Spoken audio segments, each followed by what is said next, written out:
Well, hello there, and welcome to another episode of the Wellbeing Matters podcast by Sue and Gareth from Better 24/7. Welcome, everyone. Looking very nice today, Sue. You got your white top on, and I'm wearing black. We look like chess pieces. Well, you always wear black, and I wear black a lot, but I've got into a different colour. I've got into blue, and I've got into white as well, but that's because I've got a little bit of a tan. That's it. We're now a week back from Ibiza. Yeah, I usually have a tan for 1 week a year. Do you know what? You've managed, when you went on holiday this year, to get a real tan. You don't normally do that, but you spent a lot more time in the sun, didn't you? I spent a lot of time on the water. And you spent a lot of time relaxing. And we'll talk about this today, because what I want to talk about in this one, in fact, we can touch both things I want to talk about. I want to talk a little bit about his holiday, but I want to give some context to it as to because we went to Ibiza, we were there for 3 weeks. Wonderful. You know, what's so special about that? But we went there with some very specific intentions, didn't we? We did. We've been to Ibiza. Is that the third time? Fourth time, isn't it? Maybe. Fourth time.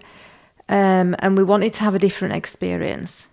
So I thought what we could talk about in this podcast was bringing in, because it's kind of the second episode we've done, and the previous one was just explaining Better 24/7. The one thing I wanted to get in really early on in these episodes was talking about a change process, how sometimes we have to change something, and involving anything you change means you're going to have to do something different in your life. But one thing I found was that when we change something, you sometimes need the right environment to change it in, don't you? You do. If you're talking about being in Ibiza, for example, the whole vibe of the island and the environment helped us change some things that we were quite kind of like not struggling with here, but we needed to reset, and changing the environment gave us that. Well, I think you have to have a change of environment, and you have to have some time set aside. And I think the one thing I've certainly recognised with people that struggle maybe with improving some aspect of their life is they don't know where to start. They don't know how to start to change. It almost can seem too overwhelming. And I know that, I mean, you're a coach as I am. That to me seems to be people's reticence to change comes from saying, oh, I couldn't possibly do that, or I haven't got time to do that, or, well, you know, that's too difficult. From my experience, people are quite reticent to change because they're frightened of failing. I think that...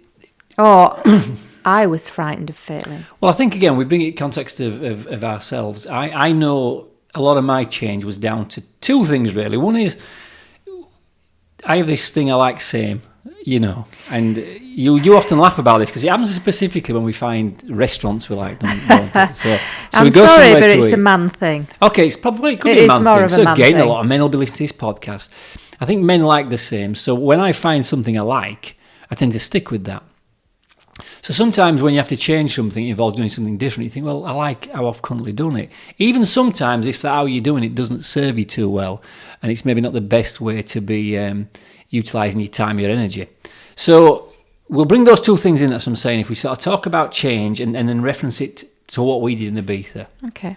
So I suppose the biggest thing we've done this year, which kind of brought us to the point of starting Better 24/7, is we ramped up our exercise, so our movement. We did. And we made some significant changes to nutrition. We certainly did. Our diet, didn't we? We did. So why don't you explain what we did with our nutrition? Because what have we done? What have we done differently around our eating habits? We've made quite a big change. You mean, are you referencing last October? Yeah, reference last October. So where are we now? We're in August, so we're talking about the best part of, 10 months? 10 months. So 10 months ago, October, you had a bit of a brainwave, didn't you? It was something that had been kind of bubbling for a long time. And I was against the change because I felt it would be too difficult. I might not be able to do it. I didn't know how you would feel about it. I needed you to buy into it. And knowing you as I do know you, I didn't think you'd be that keen. And it was about taking animal protein like meat, chicken, dairy, completely out of our diets. So you presented me with this idea, and it was, you'd been reading some stuff, listening to some stuff, and you sort of said, I'm thinking of trying, it was October, so I'm just thinking of trying till Christmas. So October, November, December, 3 months of not eating much meat. And I remember it vividly because I said, well, that's fine, I'll support you in it the best I can, but I ain't giving no meat up. And that was 4 o'clock on that day. In fact, I know it was 4 o'clock. It was 4 o'clock on that day. And then we went to bed and he said, let's watch something on Netflix I've heard about, which was a program, a documentary called Knives Over Forks. It was a little bit of, what's the word? A strategy. Manipulation, Susan, is what it was. It was a manipulation. You manipulated me into watching that. And I'm very glad you did, because following on from watching that documentary. So this is 4 o'clock. I'll support you about never giving meat up. At 7 o'clock, we started watching it. By 8:30, when we finished watching it, I was saying, I'm with you on this. I'm giving that meat up too. You did, yes. It was quite amusing. As I say, it was something that had been in my mind for a few months. And I think through my yoga practice, you'll find that most yoga teachers are vegetarian, because one of our, one of our beliefs is that we don't harm any other beings. So as I was going along with this yogic journey, it became uncomfortable to eat meat. I'm finding it quite difficult to explain, because I couldn't put my finger on it. It was just something that started to feel not right. Yeah. What I found interesting about this is, and I'm going to say this straight away. So if people listen to the podcast now and thinking, oh, good God, we've got a couple of kind of hippies on his hands that are vegetarians and vegans, and there's a lot of negative connotations around the word vegan or vegetarian, and I think that was my issue with giving this a go. What I liked about what he did, he said we're going to do it till Christmas, so for me it was a manageable amount of time, and I always had this thing in the back of my mind that I thought, well, I do go out quite a bit in car and I see my kids, I can always get some meat in some way. It's not like I'm not forced to eat it. But I think there's a very negative connotation. I think the important thing, if you're listening to this podcast or watching this podcast on YouTube, if you're consuming this content and you're thinking, oh, here they go, vegetarians, you must stay with us on this, because it's a really interesting journey that we've been on. And although Sue's talked there about yoga and that kind of thing, I'm coming from a massive carnivore background. I ate more meat. I was a big steak eater. In fact, I ate ridiculous amounts of meat. And I'm no hippie. And I don't class myself as a kind of wussy kind of fella. I'm a fairly blokey bloke. So I think as we talk about this, it's interesting. So if you, even now, if you're thinking, oh no, I don't hear about vegetarian veganism, bear with us, because what you're going to hear in the next few minutes, I think, I'm not going to say it's going to change your mind, but it's just going to give you our kind of aspect, our kind of, what's what I'm looking for, our take on it. So we watched that film, and then did you buy the book? Because there's a book that came with it with recipes in, wasn't it? I think we just got the book on the back of watching the TV programme, because the programme was interesting, and the programme was quite clever because it came from the angle of personal health. There was a little bit mentioned about animal welfare, but it was generally about what happens to your body, how you can heal your body. They had all these people that had quite serious illnesses that had changed their diet and had quite fantastic results. So it was more about you. It was more about the individual person's health. Well, there's also a lot in it about the effect on the planet as well. Yes, not huge amounts. It was still coming from the angle of personal health. What I liked about the film, Knives Over Forks on Netflix, if you haven't watched it, you must, is I liked the way that they talked about the health, because that's what hit me initially. They start talking about things in there like overcoming cancer. I mean, one woman on there was given, they said she was terminally ill, and then clearly she's cured herself by eating in a certain way. I was staggered by some of the medical facts, because these two guys were doctors. These were doctors. They were not young men, were they? And also, interestingly, they were both involved with the dairy farming. They're both from America, and one was a dairy farm. I think the one had something to do with animals and cattle. So these guys were just giving you facts.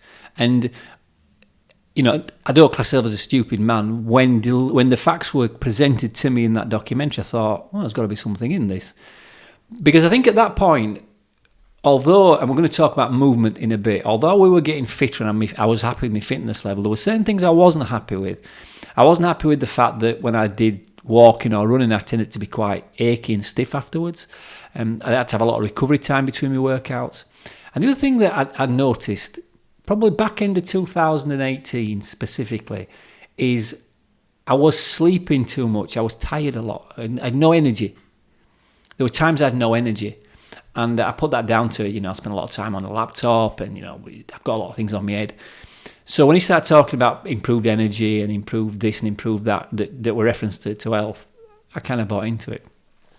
So we decided in October to go plant-based till Christmas. We did. And how did we do in that?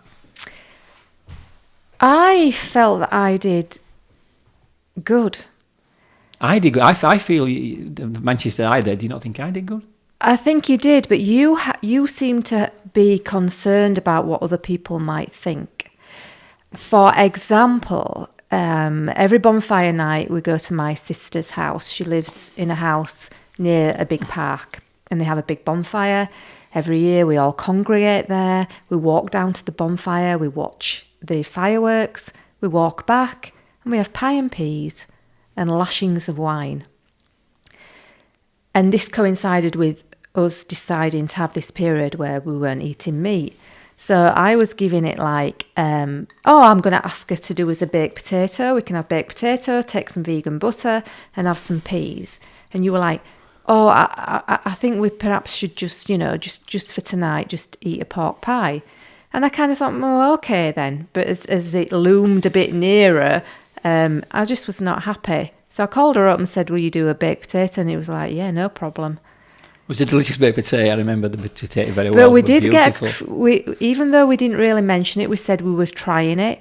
We did have a couple of negative comments from family members, which I kind of thought, is this what it's going to be like? I think you've got to remember, you were talking about giving meat up. And you said, I've eaten meat all my life and it's a big deal. You've got to remember that at that point, I dealt with not drinking for a long period of time. So I know what it's like to give something up. And I also know what it's like to have a bit of a stick around it. At that point, still in the back of my mind was the fact that I was going back to eating meat.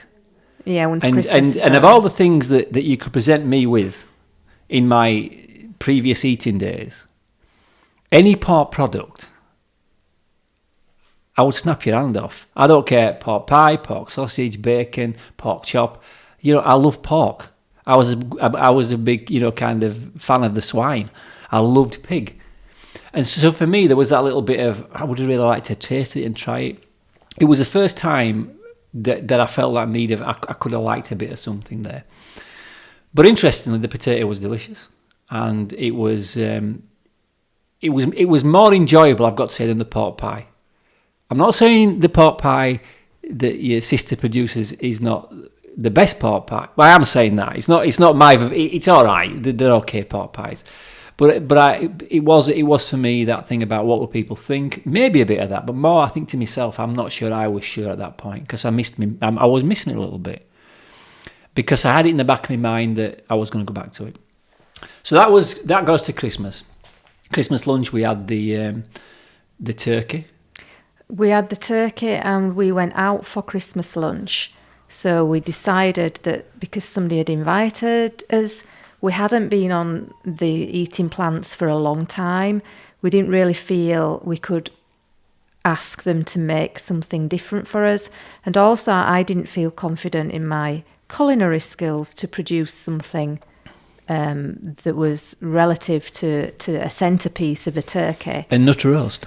A nut roast. Have you ever eaten a nut roast? No, we will be doing this year. I've never eaten a nut roast. People always joke about it, don't they? Yes. Nut roast. I've never had one. It will be delicious. I'm sure. So we weren't far enough into the journey to be confident. So we trotted off and we ate turkey, which was okay. And if I recall, we also, because that was Christmas Day and on Boxing Day we were going walking, weren't we? Yes. And we ended up taking. And we'd agreed way back that I was going to cook. Well, they said we were going to eat turkey sandwiches on top of a hill, and Gareth being Gareth, I thought, how can I make this more of an experience? So I actually cooked a full turkey and took that to the top of a hill in the middle of North Yorkshire. We carved it all up and ate with sandwiches. So we're still very much at that point, just trying it. But something was interesting with that, in that I didn't enjoy the turkey as much as I thought I would at Christmas. This is something that's come up for us a few times. Excuse me. We've had two occasions. One of our favourite restaurants was one of those, what they call those Brazilian steakhouses. Where they just bring meat around and you can carve it all off. Estabulio's, Wakefield. One Sunday we were feeling a little bit fed up, and we'd been eating plant-based for a couple of months, and you wanted to go, so I went along with you. Quite happily went along with you. And it was so disappointing. We came back with really glum faces, didn't we? I found it a strange experience. The first pizza mate I had was absolutely delicious, and it was an end piece, and it just tasted lovely, and it all sort of came back to me, and I thought, oh, I've missed my meat. But very quickly I started to realise I didn't really want to eat it. It didn't taste the same. And you know, the one thing I didn't enjoy was chewing it, because I'd been used to eating plants for a few months, and actually chewing meat, a completely different texture. I could feel it sticking in my teeth. I didn't like it. So that kind of got us to, because part of this really is when we got into the new year, we said, look, we're going to change as food, not for 3 months. Let's have a go at this and see how long we can keep going.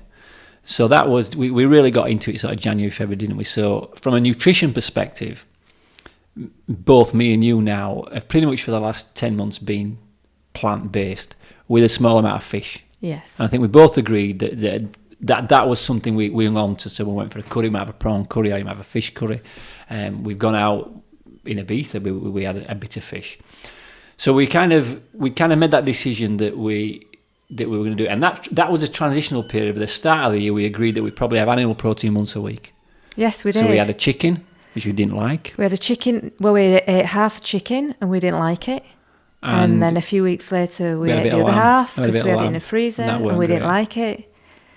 We'd organised some friends to come over for dinner. He's a big meat eater, so we made some lamb and we had a bit of that and we didn't like it. It was becoming apparent. It was becoming clear to me, both of us, that we weren't really enjoying the meat the same. And I think something else had happened as well for me, which was, again, I think this is more down to you and some of your expertise, is you were starting to produce some really, really, really good plant-based food.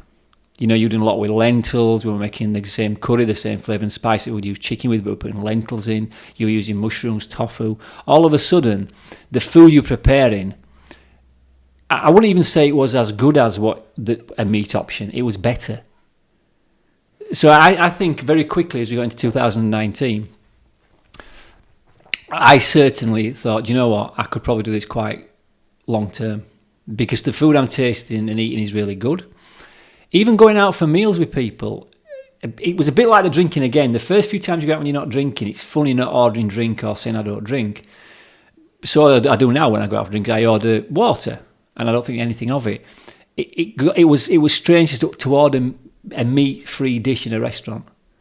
But I soon got used to it, and it wasn't the fact that I felt funny doing it. I wasn't aware them options were there. So, for instance, my children, I take them to Frankie and Benny's, and January is always a good time to try this because it's veganuary, isn't it, where people try to go vegan for a month. So there was a lot of options on the menu that were plant-based that I could get away with saying that they were vegan. Worst case scenario, vegetarian. But of all the things, the meat and everything, the one thing I thought I'd find out to give up would have been the cheese and the eggs. And quite frankly, that's the one that I didn't agree with. And that wasn't for health reasons, by the way. I didn't like, that was to do with animal welfare. And that was really important to me. I saw a video about how we produce milk, and I didn't like it. So we had this period of changing his diet through the late winter, early spring, into the start of summer in June, didn't we? We did. And we booked Ibiza. One of my concerns was I love to cook. And I was thinking, I'm going to have to learn to cook all over again. And will it be as interesting?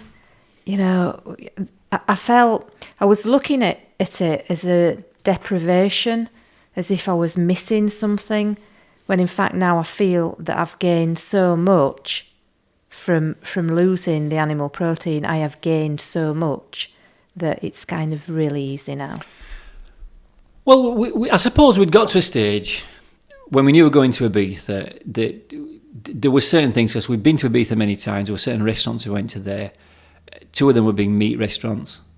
And we realised that we had to think a little bit differently about how we were going to spend this time in Ibiza.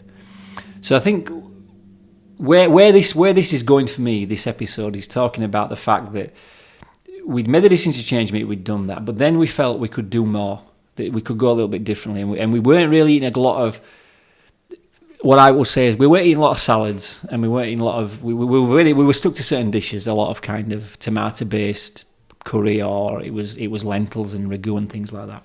All very tasty, but Ibiza gave us the opportunity to take it a step further, didn't it? It did. We had we didn't stay in our usual big house with the big kitchen and all the facilities. It was kind of, to be quite honest, it was a step up from camping. We had a very small outdoor kitchen, 2-ring stove, a fridge, and a chopping board, and a few rusty bits and pieces. So it was a place I found a chopping board eventually. I went looking for one. And it was a place really more to prepare rather than cook. We didn't really cook. So we used to go to the supermarket, and we bought loads of fruit, loads of vegetables. We did buy some lentils. We had lentils, we had rice, we had beans. Yeah, and we started to make salads. We used tinned cannellini beans. We chopped tomatoes, cucumber, got some olive oil, made some dressing with lemon, and we got some nice bread. I must admit, whether or not that was vegan, I've no idea. And we ate fresher food made really simple. We really simplified it. And we had nowhere to sit where we were, as a table. So we ended up, went down to the beach just about every evening with us Tupperware and took our food down there. And it was really very pleasant. Well, it gave us the chance to try, because I hadn't been eating much fruit. I think we talked about it in the third podcast, my joke about, I hadn't eaten fruit since I met you, and you brought a pineapple home, thinking I was being clever and never ate it. I wanted to eat more fruit, and I wanted to eat more salady kind of stuff. I wanted to feel a bit lighter. I felt that, tied in with my exercise, I felt that I could do more to get rid of my belly fat. And, I'm 49 this year, and I've always had this issue. Although I've been slim, I've always had a bit of a belly. So I thought, I want to find a way of eating lighter, more plant-based, because rather than putting stodgy in like bread and things, I wanted to make it lighter and bring more fruit in an attempt to try to remove some of this body fat. The reason I want to talk about Ibiza and change at the same time is because we went there with the intention. We knew what we were doing for those 3 weeks. We said we wanted to go to eat in a certain way. We knew what we were not going to eat. So sometimes when you're wanting to change something, and it could be the way you eat, it could be the way you exercise, it could be the way you think, you need to recognise that change is going to happen in this period of time. So rather than just kind of jumping into something and like a bull in a china shop, or I'm overweight, I'm going to start doing this, or I'm not fit, I'm going to start doing that. You need to step back and think, right, what is going to be required for me to go and do this comfortably? And I think a lot of people don't handle change correctly.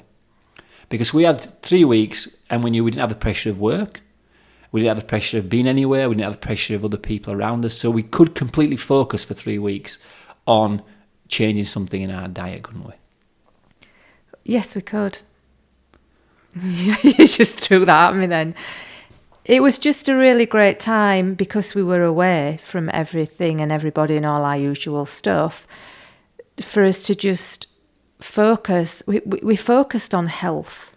It was about that. We said we knew when we went there that we were gonna start better 24/7 when we came back. Yes, we did. We'd made and that we decision. Felt even where we were prior to going to Ibiza, we probably had enough experience, information, and certainly some credibility to start to talk about well-being, because we were quite well before we went. Yes, I thought. But we wanted to get to a stage where we were completely comfortable that it was our chance to kind of get into his food, relax, get a little bit more exercise done. So when we came back, it was that was the break before we start doing this. Yeah, I think we needed to feel that we had enough experience from our personal experience to be able to be an authority on sharing it, rather than just, like you say, reading a book, doing this, doing that. Because, you may talk about this later, but the effect the food had on your body, really was quite staggering. And for me as well, I noticed a lot of things that had changed for me with eating differently, because that was my main change while I was on holiday. And of course, the paddleboarding. Well, that comes into movement, because what we did is, if you look at those 3 sections that Better 27 are all about, we've got the movement, so exercise, nutrition, the food, the diet, and then the mindset, how we think. And I think Ibiza gave us a chance to try to do more in all those sections. So we made the decision before we went that we stayed in a very cheap set of digs, really. I mean, the place was very, very rustic, but the price reflected that. And we made the decision that instead of spending money on a fancy hotel or a fancy villa, we were going to purchase some paddleboards. And if you don't know what paddleboards are, they're basically like a surfboard, I suppose. They're a surfboard that you stand on and you paddle with a stick. You're supposed to be able to stand up on them. Sue's very good at it. I am less so. But we got these, the kind of, they were blow-up ones, so you could put them into a backpack, and it makes them sound like a bit of an inflatable, you know. They're not. They're very, very good quality. And we decided we were going to spend the money on that instead of the room, and then spend as much time as we could in the water. So that was the movement. We've already talked about what we were planning to do with his nutrition. And I also think from a perspective of mindset, we needed time away. We'd got tired. We'd done a lot of thinking in the last sort of 6 to 12 months about starting this business, what we're going to do. It's all become a bit overwhelming for me. When I'm, because I work from the house and also I do go out and teach yoga, I find I'm easily distracted because I like to cook. You know, there's always some washing to do. There's always this to do, the garden to do, sort my wardrobe out, clean the bathroom. There's always something to do. There's probably always somebody that needs something from me in a nice way. And also we're trying to fit weekends in, and you've got your kids. So it was space. And that's what Ibiza gave me. It gave me some space. And I also started reading a book. I'd got out of reading because I was too tired on a night. I found when we went to bed on a night, we were staying up later, we had more energy. So I was reading and I was learning stuff. And I was learning things that were changing the way that I do think as well. And so far since we've got back, it seems to have continued. Well, I think part of any change process is recognising the initial moving into change, which from a mindset perspective, it can be about overcoming that kind of resistance to it. How do we remove that resistance to change? So are we bothered about what people think? And I think a lot of people are. I know I am bothered sometimes what people think. I'm very much, you know, I don't like criticism. I can be a people pleaser, I know that. So it's having the mindset that says, okay, I'm willing to try this.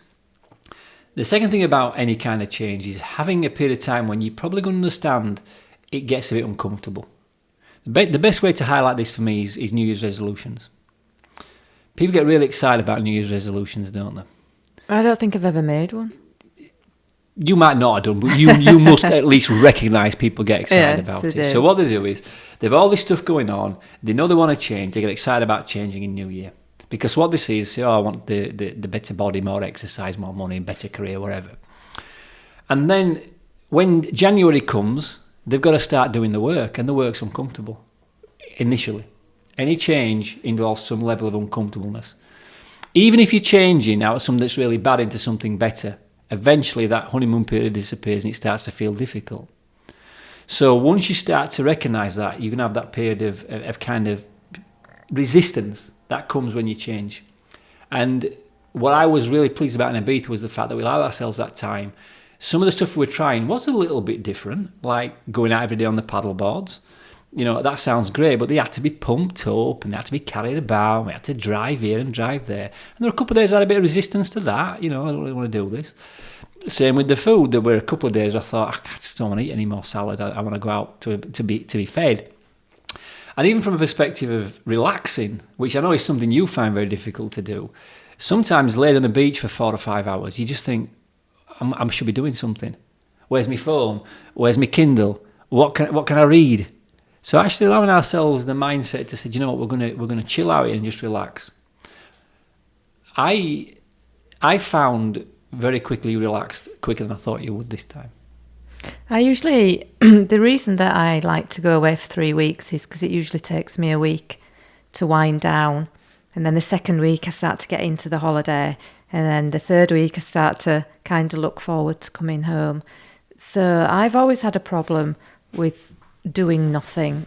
It did feel quite wasteful. Oh, when I first met you were ridiculous. You had to be all the time, here, there, everywhere. You could never sit down and do nothing. I was quite an expert on sitting down and doing nothing, quite frankly. Do you know, when I met you, and I've said this to you, I was like, he's always laying down. Oh, I like to lay down. He's not doing anything. Like the garden was like overgrown and there was stuff to do and you were just laid there. I'm more active these days. You've got to agree on that. So we'd gone there. So that's the word in nutrition. We said we were going to focus more on where we were with this plant-based diet. Then the movement, we brought the paddleboards in. I brought running in as well, which is something I've set myself a target this year, as you well know, to do 1,000 miles in this calendar year. So in 2019, and that's either walking, running, and I did bring paddleboarding into it because it's anything that's me propelling myself with my own body. It can't include cycling because that's a machine, but a paddleboard basically you balance on that and the movement comes from you moving it. So I allowed myself to paddleboarding as well.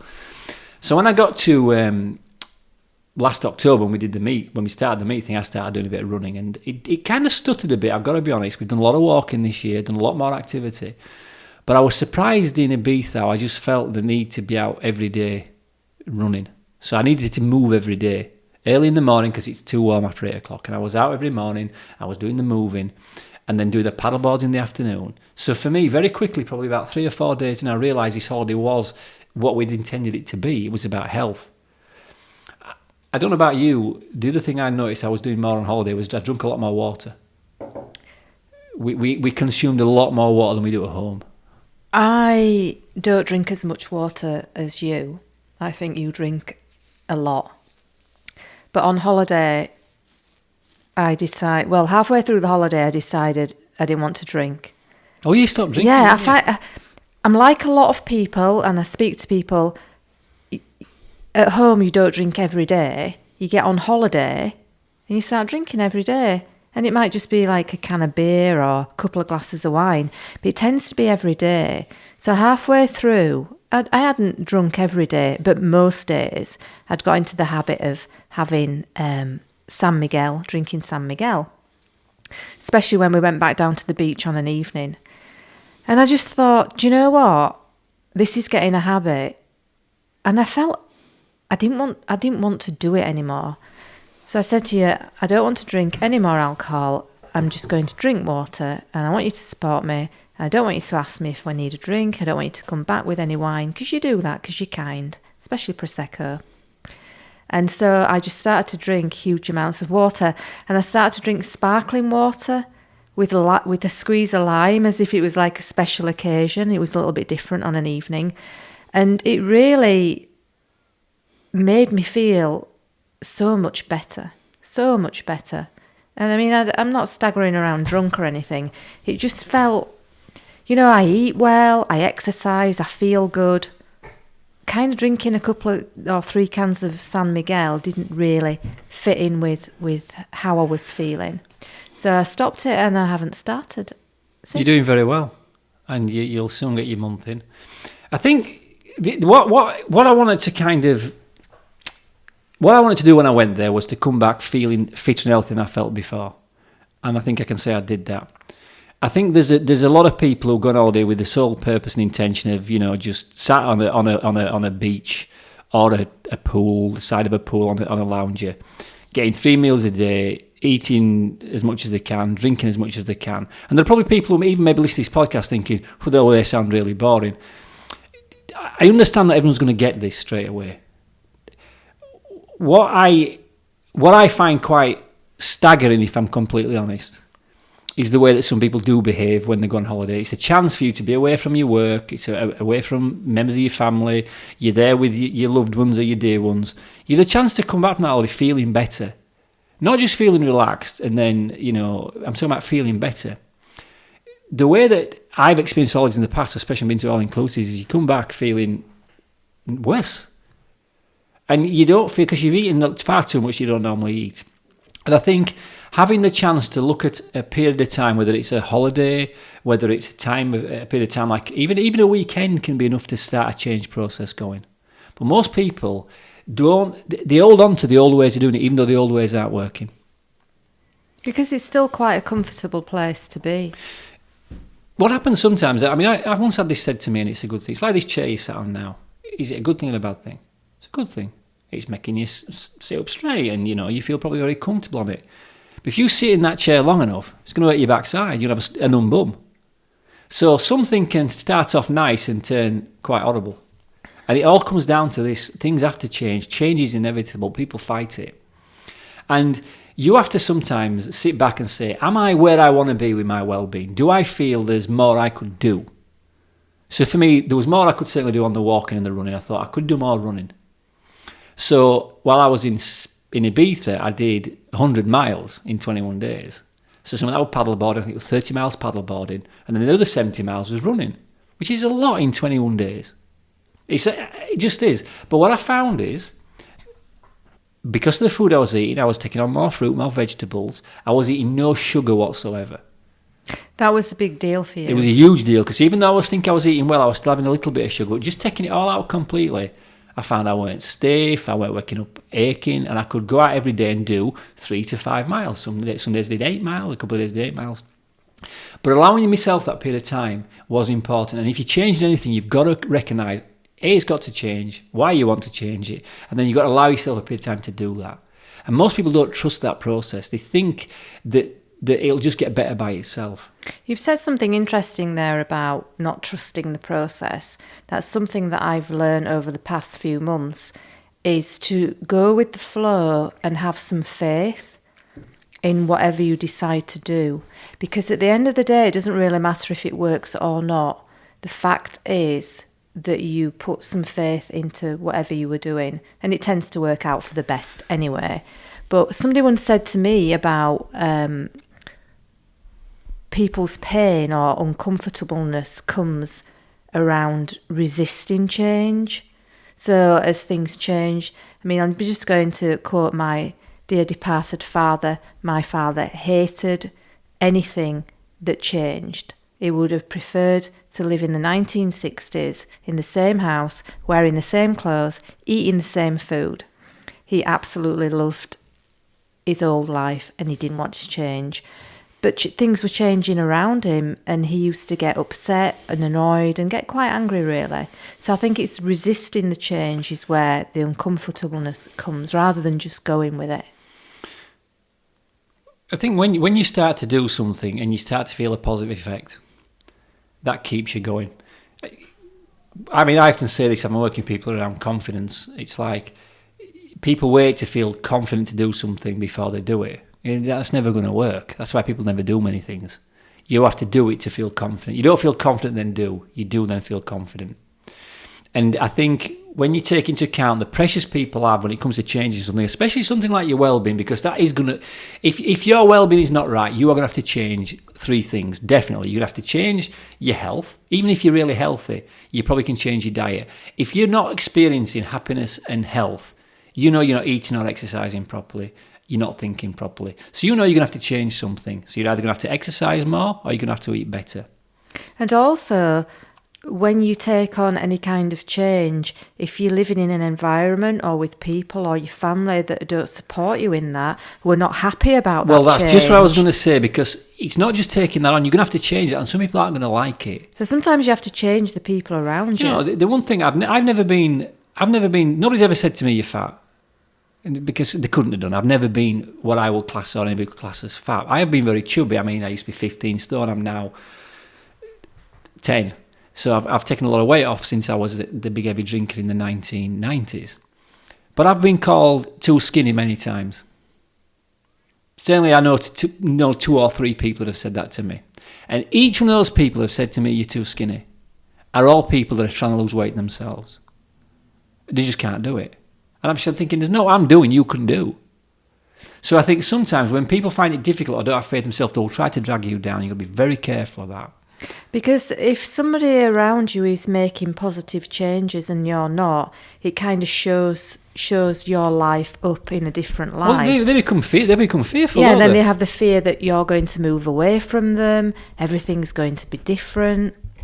You know, it's like if you're part of a couple and both of you are overweight and one of them gets healthy and fit, the other one doesn't like it because they're changing and they're moving and they might leave you behind.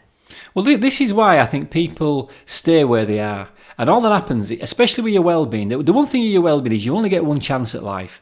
You don't get another body. You know, although we can put bits and pieces on like new hips and new knees and all that kind of stuff, you were born with this machine that was intended to take you from the womb to the tomb. And if you look after it properly, it'll take you there quite efficiently. I know people get sick. I know people have illnesses that maybe they didn't bring on through lifestyle choice. But we know through our experience, the majority of illnesses that people get or sickness comes from a choice they make in their lifestyle. I've probably got 6 family members that I have known. Some of them when I was very young, but they're not here anymore. So 6 of my family members have died that I remember. And each one of those people, at some level, with the exception potentially of my grandmother, I'll take her out of this, but the other 5 all died younger than they should have done because of choices they made with their lifestyle. They just did, it's a fact. And we're hearing more and more information now about that. So changing something, you've got to put some urgency behind this because sometimes you don't get another 5-10 years. Because I look now at the fact we've been together the best part of nearly 7 years, 6 years, 7 years. It's gone in a heartbeat. That's 7 years. 5 of them, and that's half your life. If you look at living to 70, and I think we can hope we can live to more than that. Change is something that's inevitable. If, like you say, if you fight it, it becomes more difficult. You've got to go with the flow, but you've got to allow yourself that correct circumstance and the correct environment to change in. So I think there's another podcast definitely about Ibiza because a lot came out of that, and I think in the first few podcasts, because they're so close to Ibiza, we'll reference them. But it certainly, I think, gave us the chance that 3 weeks to eat differently. And the reality is, if you listen to this and thinking, well, it's easy for you went to Ibiza, you could have done this in Wakefield. It was about setting an intention of what you were going to do for a period of time. For 3 weeks, we were going to concentrate on our health, and it became very effective. One thing that came out, I noticed about you, which was really interesting, is how you just did decide not to drink anymore. I have this thing. I've said this to you before, so it's not going to come as a surprise on this podcast when I tell you. You're not going to sort of say, you've thrown that question at me wrong. I, for some time, realised something about you. You are a particularly poor drinker, right? Now, when I used to drink, I was maybe not so much in the latter years when my alcoholism clicked in. I was a bit of a knob. But I was Premier League, I could drink quite well. You're terrible. After 2 glasses of wine, you're just horrible. Not horrible, nasty, just kind of fully. And I thought, you know what, you keep going back to it, and you've tried a couple of times not to do it. The difference this time is there seems to be a different steeliness about you. It's like, when you said I'm not drinking on holiday, I thought, she means this.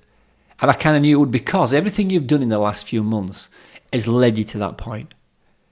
I have this behaviour where I say I want to do something and I try it and then I end up going back and then I might try it again. But then I get to a point where it makes sense to change. And I can't say that by the time it gets Christmas I'll be under the table drinking red wine, but deep down I have a feeling this time that ain't going to happen. And what I did this time is, with the food, instead of thinking of what you're not going to be able to have, instead of having a feeling of deprivation, I can't drink, or I want a drink and I can't have one, I look at what I'm gaining. And I have been reading a book which has helped, and I won't quote it because I can't quite remember it.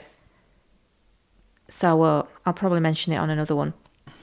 And it's about how we're brainwashed to drink, how it's presented to us, how we grow up around it, how it becomes a pleasure and a crutch. But at one point, as a child, we never drank. We didn't know what it was. And we still managed to get along. We managed to have a laugh. We managed to do things. We managed to enjoy parties. And we're brainwashed into thinking that drinking gives us something. And it actually gives nothing. And it just takes everything. Well, and again, I'm mindful of the kind of, for the people who can listen to this podcast, that the thought right now for some people listening to this of stopping drinking will sound just so hard, so difficult. You need to think about this in the form of brainwashing comes in a lot of different ways. There is a kind of perception of what holidays are like, and this is, I mean, we don't watch TV as such, but people talk about, your chance to go away with Thomas Cook and spend 3 weeks doing nothing and all you can eat, all you can drink. We're brainwashed into thinking we have to behave in a certain way. But that's presented to you as pleasure. No, but it's presented to you in a way for these people to take your money off you. Yeah. So the one thing that certainly we did in Ibiza this time was we weren't in what I'd class as a very touristy place. It was very, very different part of the island. It was the top end of the island, and quite frankly, we weren't bombarded with go to this place, eat here, buy this, have that. No, we weren't in that environment at all. And that makes a big difference. So sometimes you've got to recognise you may want to change. So you want to change, that's great. You make a decision to change, that's great. Then be protecting yourself with the environment you start your change in. So I would say certainly we're talking here about either movement, nutrition or mindset. If you're going to change any of those things, make a decision at a point you're going to change it. And it doesn't have to be today, by the way. I think sometimes people need a period of time to come down off it. One of the things that people, generally with a drink problem, do when they're going to a clinic, because people tend to have to go to rehab if they get really bad. If they know they're going to rehab on Monday, they'll get one hell of a session in over that weekend.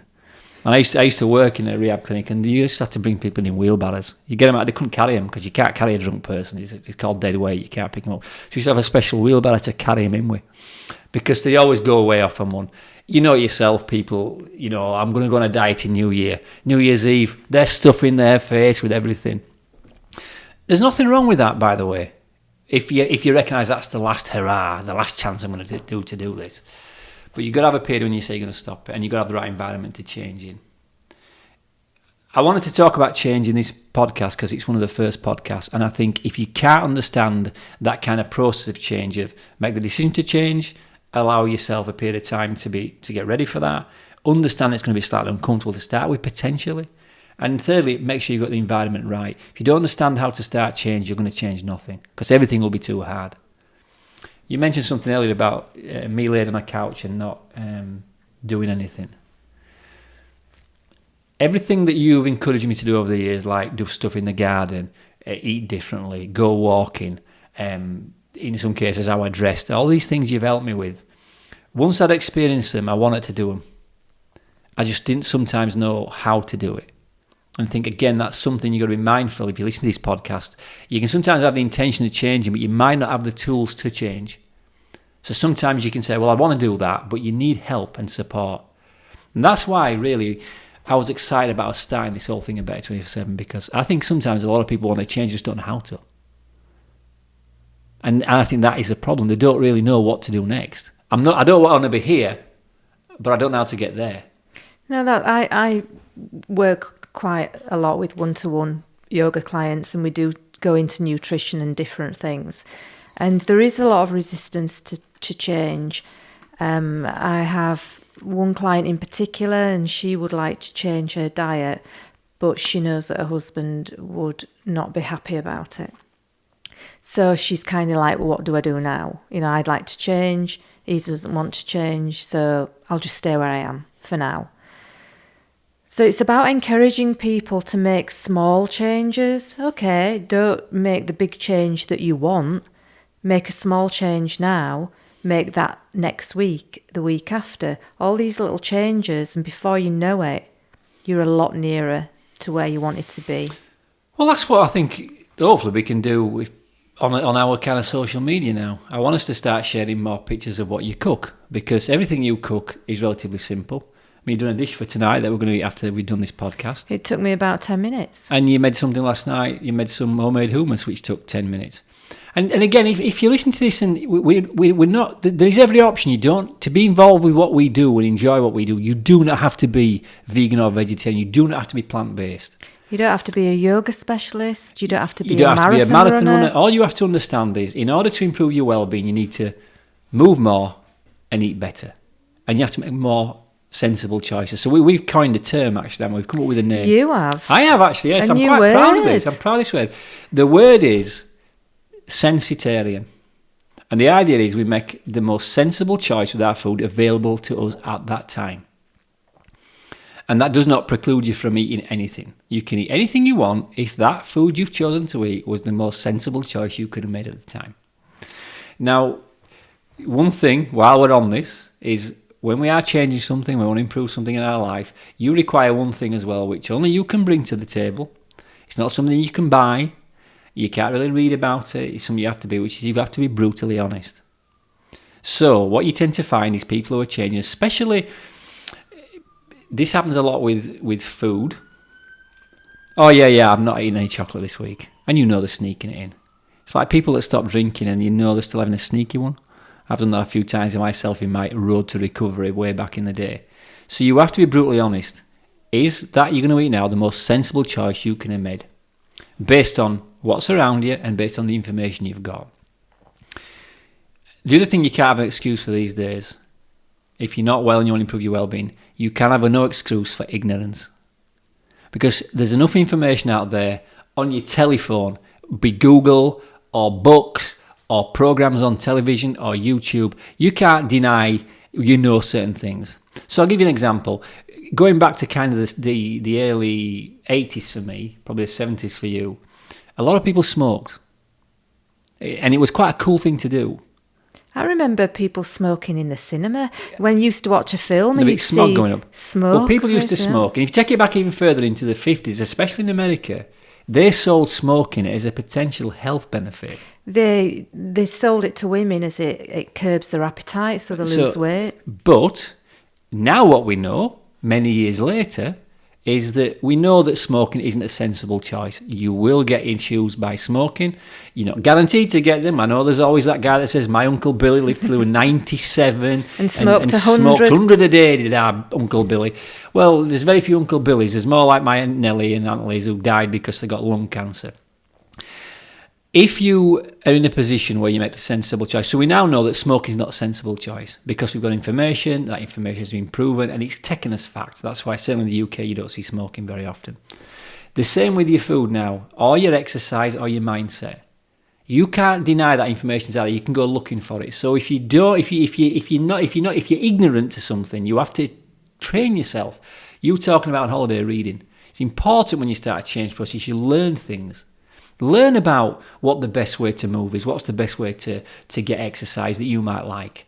Me and you love walking. I like a bit of running. Some people might like cycling. Some people might like to swim.